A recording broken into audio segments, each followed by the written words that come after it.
They should have trimmed the last 20 minutes off of Stripes. Maybe, but God, man. My friends in my car club call me the cruiser. You should have called him the dork.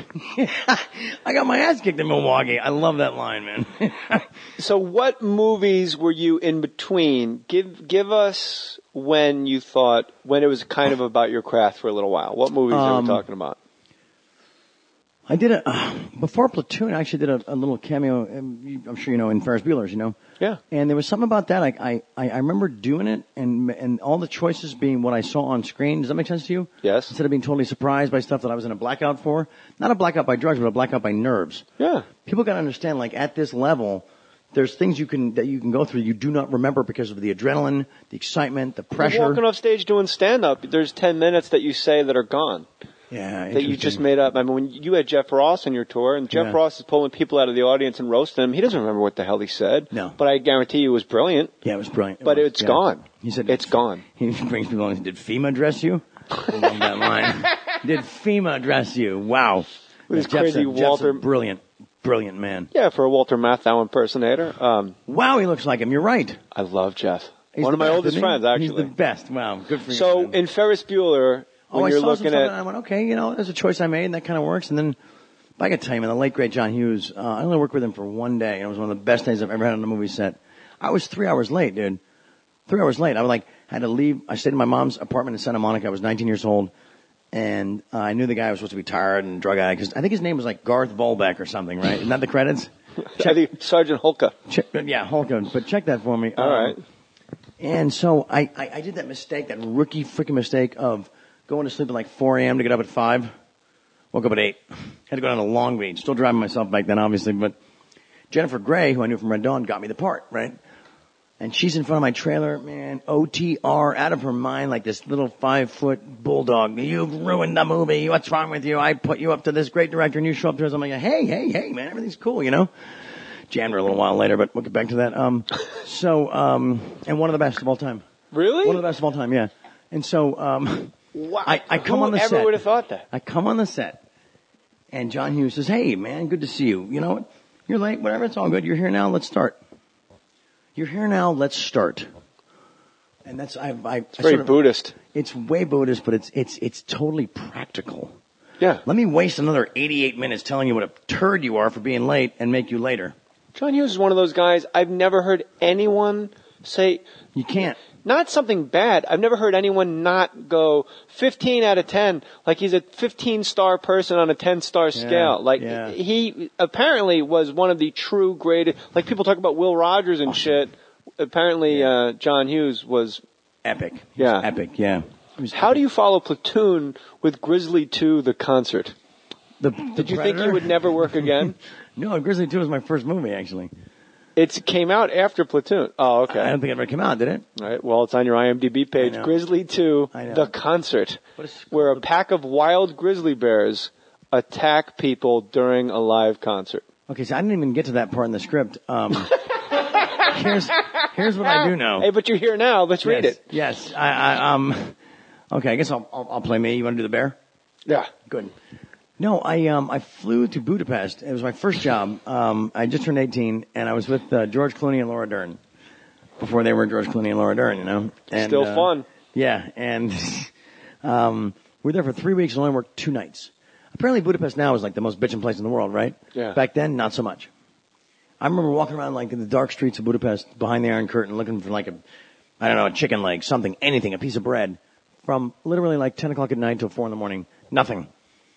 I guess the food drop hadn't happened yet. Who drops the food? FEMA? Whoever at that point. But it was, I want to go back. I want to see, so Grizzly 2. Yeah, Grizzly 2, the concert. That's so bizarre. That's what it says. So going back to the Philippines to help my dad having his heart attack, we come to the hotel and we see him again and he's on a cane. The last time I saw him, he was like shirt off, Captain Willard, you know, just killing gooks and taking names, right? And I said gooks in character. We're not going to get in trouble for that, right? No, okay, no. Good. And I'll tell you a walking story about that too. I love it. And now I see him on a cane.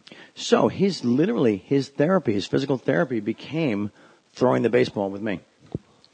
Every day at the hotel while he was recovering. And each day we get a little further back. Each day we throw a few more tosses. But it was like, talk about a father-son ball tossing moment. that's how he healed to finish Apocalypse. Was me. Throwing the ball at his 10-year-old son. Yeah.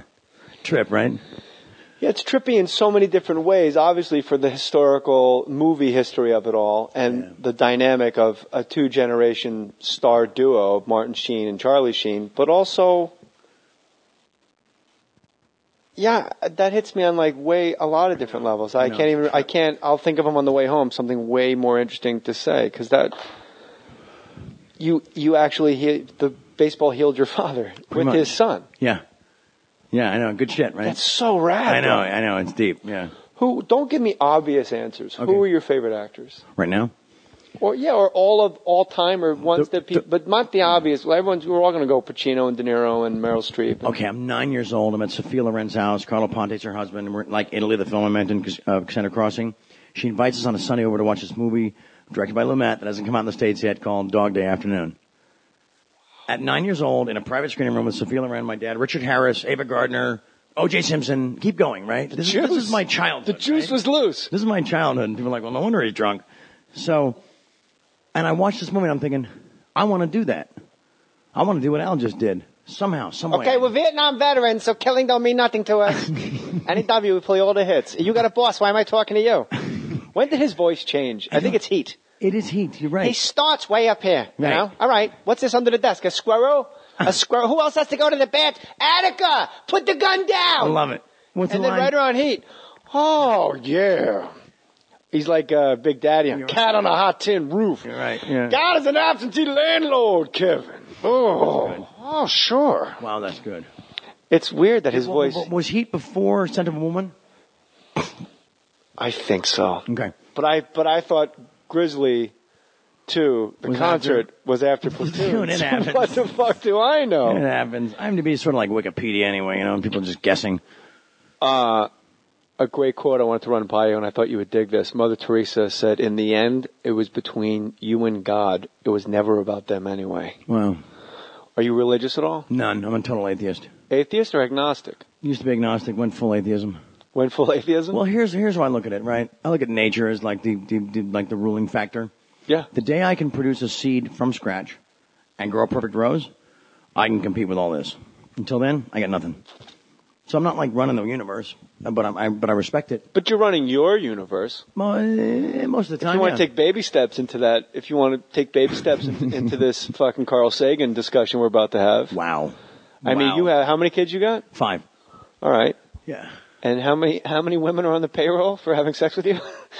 No, I mean ex-wives. I didn't mean... Oh, 3. Like alimony. Yeah. 3. 3. Well, no, Donna actually, we got annulled. She was the first wife. I met her on a Japanese commercial for Parliament cigarettes. I used to sell cigarettes, shoes, and air conditioners in Japan. You're the Willy Loman of actors. Thank you. Not door to door, just on TV. Because that would have required a lot more physical skills, you know. It's important to be well liked. Hap. My dad replaced... Oh, quick, can I tell Dad's story, right? Yeah.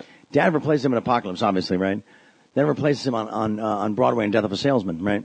So Gary Morgan... Wait, your dad replaced Keitel in Death of a Salesman? Yes. So Gary Morgan, who's an old stuntman and It's acrobat... important to be well liked! Right. Buy the goddamn things! Right. Fuck, I can't picture Keitel doing anything but yelling at Tim Roth. Gary Morgan's an old family friend and actually in the dog suit in the movie called Cujo. He's in the dog suit, yeah. So there's your Gary Morgan reference. Gary Morgan is in the dog suit in Cujo. That wasn't a real Cujo? No. I mean, some was, some wasn't, yeah. Gary's in the phone book, if you want to call him. He's in the phone book. Are there Cujo conspiracy people like, man, I don't think that's a real dog, and Cujo, that's a motherfucker in a dog suit, man. And we think it's Gary Morgan. Yo, I know that's Gary. I see you, Gary Morgan. I can see you. I see you in that dog suit, Gary Morgan. You ain't fooling me, man. Oh, man. That ain't Gary Morgan. That's a motherfucking dog. No, man, that's Gary Morgan in a dog suit. I'm telling you. Let's sit closer, Veg. You'll see it's Gary Morgan. Sit up close. Give me some. Yo, you guys, you mind if we sit here? You want to switch?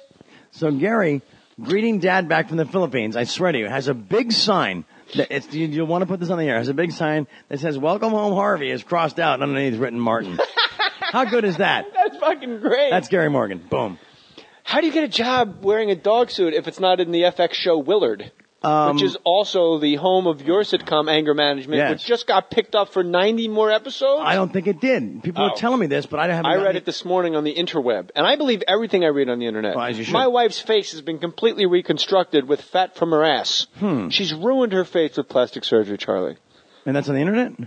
Oh, yeah. If you just Google search my wife, it's all... But I met her, and that's not true. Thank you. All right. No, she's delightful. really You guys hot. got along great. Yeah, I mean, not in a creepy way. Your wife's a knockout. No, it was nothing creepy about it. She's one of the guys. No, she's mad cool. Well, let me ask you this.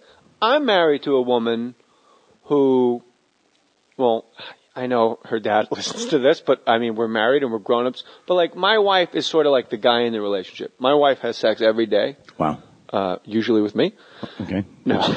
But every day, and really is like, whatever you want, easy going, and I'm madly in love with my wife. Good for you. Is there a part of you that still pines for that? Jealous about that?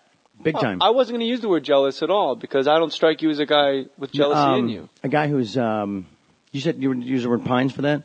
Yeah. Yeah, definitely. Yeah, no, I think there's a fantasy image I have of that sort of union. I think a fantasy is untangible. Is it more just like a romanticism? It is total romanticism, yeah. And when it's you old school is what it is. Old school. Yeah, I'm kind of a vintage guy that still believes in, chivalry, nobility, integrity. So there's a Mrs. Sheen potentially out there on the wire? Without a document saying that we're legal, yeah. Why not? Because I just think it's outdated. I know what you're going to say. You're going to say, it's just a piece of paper. Well, to which my wife always replies, if it's just a piece of paper, then why not get it? But it's a really costly piece of paper if it doesn't work out, Well, so there's another piece of paper that you can say, hey, I make this amount of money on my star of my show and spend city money, and I don't want you tapping into my terminal velocity cash, and I don't want... you're not getting a piece of the Young Guns franchise. No. And Major League. So sign here, sweetheart, and because I love you, and I don't want it to come between us. Those almost end so many marriages, pre-wedding, prenups than anything else. They agree on the third date. Yeah, I'll sign anything. You show up with the paper, they're like, how dare you? I'm not in this for the money. I'm like, no, but when we break up, you will be, My wife insisted on it. Oh. Well, no wonder. She's awesome. But once you have kids, it goes out the window, as it should. Yeah. So when you were married 3 times, were you, and you can pass on this, because I don't want to stir any shit up, but were you, like, each time going into each marriage, are you like, this is it, I'm done, pussy's done, I'm putting all, most vices that I can aside, I'm about the family, I'm about the wife, and then, is that how you go into it? Yes, but then you use the old Sam Kinison reference. Your nose grows. Totally. Do you know you're lying when you're saying it at the time, or is there a part of you that really, do you make that old college run at it, the old college try? Hell yeah. And are you convinced when you, Denise was the last one, when you're with Denise, and I'm not dragging her through anything. No. But when you're... Great lady, great mom. And I've met her a lot, she's super nice, super fun. Cool beans. And when you're marrying her, are you convinced that this is it? I'm not fucking around. I'm not doing blow. I'm not going to, fucking vomit on her drunk.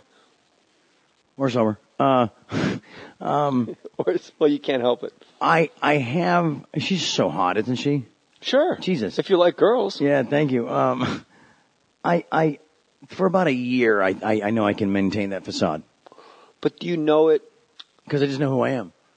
And then I'm polyamorous. But do you know who you are now? I'm saying then. Yeah, you're right. No, did you really convince yourself? I did. I'm going to be like a 50s husband. I did. Yeah. And I'm going to come home and I'm going to make steak and I'm going to have a potato and we're going to make love once in a while. I'm going to watch my shows and then I'm going to go to work and that's how it's going to be, sweetheart. I'm going to talk about her day. Yeah. We'll talk about her day. How was your day, honey? How was your day? Oh, sorry. Let me take this. So you weren't full of shit when you committed to these people. No. You really thought. I did. This is it. I did, except for the Donna thing. And Donna's a great lady. She never wrote a book. She never took more than she did, was promised. She never. She was so classy and so freaking just stand up that I can only sing her praises. Pretty good looking lady too. Actually, she was a knockout. Best legs and ass I've ever seen. Still to this day. Well, check that. We can't talk about that. Hold on. Do you want us to pull it? No, I don't care. It's funny. Okay. But I married her on September 3rd, 1995.